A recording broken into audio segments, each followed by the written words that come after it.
ఎక్కడెక్కడనే పేదలు పట్టుకొట్టేశారు సార్. ఇంకేముంది దాంట్లో? 5 రూపాయలు అన్నం ఏం చేసింది? 5 రూపీస్ అన్నం ఏం చేసింది సార్? ఇప్పుడు సపోజ్ ఆయన అంటున్నాడు పేదలు పొట్ట అంటున్నారు. ఇక్కడే ఉంటే సపోజ్ ఎవరో మీలాంటి వాళ్ళు ఉంటారు, సార్ పనికి వెళ్ళలేదు సార్ అంటారు, లైన్లో ఉంటారు, ఒక 5 రూపాయలు పోయిన రా తిను అంటారు. అంటారా? ఇసుక ఆపేసావు, స్టార్టింగ్ ఇసుక ఆపేసావు. మీకు ఏవో కుంభకోణాలు ఉంటాయి. ఇసుక ఆపేసావు. ఇసుక ఆపితే టాపీ వర్కర్ పని చేయాలా, కార్పెంటర్ పని చేయాలా, పెయింటర్ పని చేయాలా, ఎలక్ట్రీషియన్ పని చేయాలా, టైల్స్ వాడు పని చేయాలా, పివిఓపుడు పని చేయాలా. ఇన్ని వేల కుటుంబాలు ఏమైనాయి? ఒక టాపీ పని ఒకటి చేస్తేనే ఇన్ని వేల కుటుంబాలు వర్క్ చేస్తాయి. టాపీ పని ఒకటి చేయకపోతే నువ్వేం చేస్తావు?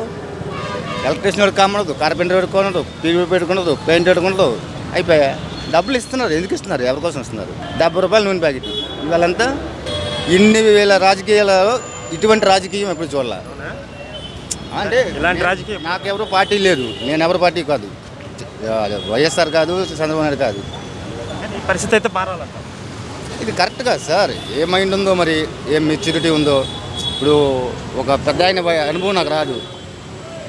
నేనైతే యాక్చువల్గా వాళ్ళ నాన్నగారు చనిపోయే ముందు రోజు కూడా నేను వాళ్ళతోనే ఉన్నాను. వీళ్ళ నాన్నగారు చనిపోయే ముందు రోజు కూడా నేను ఉన్నాను పార్టీలో అంటే పార్టీలో కాదు, ఒక ఎమ్మెల్సీ డ్రైవర్. నేను బందర్లో మీటింగ్లో ఉన్నాను. నెక్స్ట్ డే మరి ప్రతికి ఈ పరిస్థితి వచ్చింది. ఎవరికి చెప్తున్నాం కదా. ఎంతమంది అండి? అది కూడా అందరూ చెప్పినట్టు మాకు తెలీదు. అది మాకు తెలియదు, మేము తయారు చేయట్లేదు కదా. ఇప్పుడు వరకు కాలేజీలు పడిపోయినాయి అంటే వయసు వచ్చి పడిపోయేది. ఇవాళ 75% కాలేజీలు పడిపోతున్నాయి. ఎందుకు? నిజంగా పడిపోతున్నాయండి. ఎంతమందికి పింఛన్లు ఇస్తున్నారు? వాలంటీర్లు అడగండి. చేతులు కాళ్ళు పోయి వంకర్లు పోయిన వాళ్ళకే పింఛన్లు ఇస్తున్నారు. అవి ఎక్కడ పోయినాయి? ఎందుకు పోయినాయి? ఎలా పోయింది? రీజన్ ఏంటి? డాక్టర్ సర్టిఫికేట్ వస్తే సరిపోదు. సర్టిఫికేట్ వస్తుంది, బట్ ఎలాగా? దానికి రీజన్ ఏంటి? మందా, లేకపోతే తిండి తినక, హెల్త్ ప్రాబ్లమా? అవి తెలియదుగా. ఇక్కడ మన దగ్గర మైనస్ పెట్టుకుని ఏదేదో అంటే ఇలా కట్టాలి. ఏది ఇగో జనం చూడు ఏం పనులు ఉన్నాయి. ఇక ఆవిడ ఎలా పీక్కు తింటున్నారు పనులు లేక. పనులు ఏమున్నాయి? అంటున్నాడు కదమ్మా, బటన్ నొక్కుతున్నా. బటన్ ఏ నొక్కాడు? 18 వేయలేదు, ఎక్కడ వేయలే. మళ్ళీ ఒకటి ఎత్తే మళ్ళీ కలిపిస్తే 36,000 ఇస్తాడంట. ఇస్తాడు. బటన్ నొక్కాను అన్నాడు. నొక్కు కూడా దగ్గర 4 రోజులు అయిపోయింది. మరి కొంతమంది ఏమో ఓట్లు అయిపోయినాక ఓట్లు అయినాక సగం అవి కలిపేస్తామన్నాడు. తర్వాత వేయరని చెబుతున్నారా? వేయడానికి కాదు కానీ ఎట్టా ఉందమ్మా అసలు మీకు నిజంగా బటన్ నొక్కి నిజంగా డబ్బులు వస్తున్నాయి అంట? 3 ట్రిప్పులు వచ్చినాయి, మొత్తం వచ్చినాయి. ఈ ట్రిప్పులో రాలా. 4 సంవత్సరాలు వేస్తా అన్నాడు. 4 సంవత్సరాల్లో మొన్న 4 రోజుల కిందట వేస్తామన్నాడు. అది కాదు కానీ నాకు ఒక విషయం చెప్పు, మీకు ఇలా డబ్బులు ఇవ్వడం కరెక్టేనా? మీకు ఏది ఇట్లా అన్నిటికీ ఫ్రీ డబ్బులు ఇచ్చుకుంటా పోతే అది మంచి పద్ధతేనా? అది మేము ఇమ్మనలేదుగా. ఒక చిన్న మాట ఉన్నాయి, మేమేమి ఇమ్మనలేదు. ఆయన గెలుస్తాడని వేసాడు. వేసినప్పుడు వాగ్దానం చేసినప్పుడు 3 సార్లు వేసాడు. 4వసారి వేస్తామన్నా, 4వసారి వేయలే. మాకు కట్టాలి, మేము వేయమలేదుగా. ఇప్పుడు మేము వచ్చి ఆయన దగ్గర మేము అడగలేదు కదా, ఆయన వేసాడు కావాలని. మరి అందరు నలుగురితో పాటు తీసుకున్నాం, అంతేగాని మేము వచ్చి అండి మీకు వేయమని మేము అంటలేదు కదా. పక్కన పెట్టి మీరు ఎట్లా ఉంది 4 సంవత్సరాలు అంటే ఇబ్బందులు పడుతున్నారు నిజంగానే? చాలా ఇబ్బందులు ఉన్నాయి. ఇబ్బందులు ఎందుకు? చాలా ఇబ్బందులు ఉన్నాయి.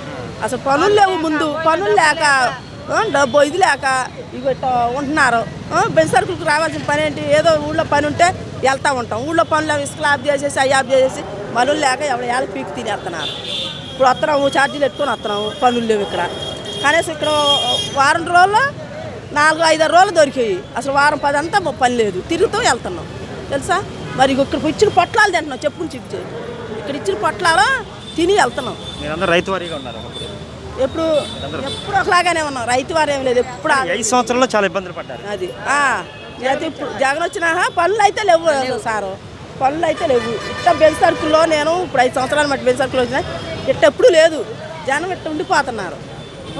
వచ్చిన మధ్యాహ్నం ఎవడన్నా భోజనాలు ఇస్తే తింటాం, లేకపోతే వెళ్ళిపోవటం. అది పనులు అది ఒకటి ఉపాసమే. నిన్న వస్తారని అక్కడ కూర్చొని దేవుడు అన్నాడు ఇచ్చినాడు పొట్లాలు ఇస్తే రాత్రి ఇప్పుడు తిన్నాం. కడుపుకు ఇస్తున్నారు వాళ్ళంటే మళ్ళీ చేసుకుంటున్నారు. అయితే నేను ఎంత పేదల ప్రభుత్వం, అది పేదలకు చాలా చేశాను. రుణమాఫీ ఒకటి, ఈ 18,000 ఒకటి, అమ్మవాడు ఒకటి, ఇగో ఆటో వాళ్ళకి, ఈ మిషన్ వాళ్ళకి, ఈ పాస్టర్లకి వాళ్ళకి వేసాడు. ఇంకా చాలా ఉన్నాయి ఇంకా చెప్పాలంటే. ఇప్పుడు ఇవన్నీ ఆయనకి వేసాడు కాదని అంటలా. ఆయన వేస్తానంటేనే తీసుకుంది ఎవరైనా. ఆయన అంతకు మేము వెళ్ళి మాకు ఇమ్మని మేము ఏం కావాలా? డబ్బులు కాదు, మీకు కావాల్సిన పని కావాలి. ఇది మంచి చెడు మరి మా మాట అన్నీ సైక్రంగా ఉండాలిగా. ఖర్చులు పెరిగినాయి. ఏనాడన్నా మంచినూరు 250, 200 అమ్మినియా? మొన్న తగ్గినాయి, 120కి వచ్చినాయి కేజీ. అంత క్రితం 200. అదే మీకు డబ్బులు ఇస్తున్నాడు కాబట్టి పెంచుతున్నాడు. అది అర్థమైంది, నాకు అర్థమైంది. ఇప్పుడు అవి మట్ట ఇందుట్లోనే వేసుకుంటున్నాడు, అది తెలుసు నాకు. నెలకి ఇచ్చే దాంట్లో ఒక 5,000 ఇస్తే 5-6 వేలు మళ్ళీ మీ రూపాయలు మీకే తీసుకుంటున్నాడు. అది నేనే చెబుతున్నా, మీరు చెప్పండి. మీరు ఏ నియోజకవర్గం? తూర్పేనా? కాదు, మాది కేసరపల్లి నుంచి వచ్చాను ఈ పనికి. ఇక్కడికి గన్నవరం నుంచి వచ్చాను. గన్నవరంలో తెలుసా వంశీ మారిపోయాడని సంగతి? తెలిసింది. మారిపోయాడంట. మళ్ళీ మీరు ఇప్పుడు మీరు ఆయనకేనా? ఇక ఎవరికో ఆ టైంలో మేము ఎవరికనేది చెప్పము. అది మాకు తోసిన వరకు ఎవరికి వేయాలనుకుంటే వాళ్ళకి వేస్తాం. కానీ మేము మీ వాళ్ళకని వీళ్ళకన్నా మాట్లేదు. వంశీ కూడా ఏం చేశాడు?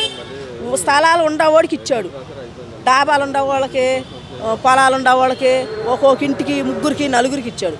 లేని వాళ్ళకి ఎవరికని ఇచ్చాడా? అందరికి ఉండేవాళ్ళకి ఇచ్చాడు. కేసరపల్లిలో మా చెరువు గట్టు మీద స్థలం లేదు. నేను 23 సంవత్సరాలు కాపురం చేసి మాకు రాలా, ఉండేవాళ్ళకి ఇచ్చాడు. ఏమ్మా అందరూ చెప్తున్నట్టు ఇబ్బందులు ఉన్నాయమ్మా? ఉన్నాయండి. ఇబ్బందులు ఎందుకు లేవండి? ఉన్నాయండి. గతంలో చంద్రబాబు నాయుడు పరిస్థితి ఉన్నప్పుడు కొంచెం బాగుందా, ఇప్పుడు బాగుందా? అదొక్కటి చెప్పమ్మా. అది కాదంటే మేము చెప్పలేము సార్. అది చంద్రబాబు నాయుడు చూసావు కదా, జగన్ని చూసావు కదా, నీకు ఏది కష్టం? ఏది కష్టం అని జగన్ బాబు వచ్చినప్పుడు బాగుంది. జగన్ బాబు వచ్చినప్పుడు ఇదే ఈయన పేరు చిన్న మాట మీరు అన్నాను, మీరు చెప్పానని కాదు. ఇది ఎవరికి ఉందా, ఎవరికి లేదా, ఇది మంచా, ఇది చెడా, చిన్న మాట అది తెలుసుకొని ఏదైనా నెట్లో పెట్టి చూసుకొని ఇవ్వాలి. కానీ ఇక ఏదైనా పట్లాగా అందరికి ఇస్తే అది సాధ్యం కాదు. ఉండే వాళ్ళకి ఇస్తాం సాధ్యం కాదు, లేని వాళ్ళకి ఇస్తాం సాధ్యం.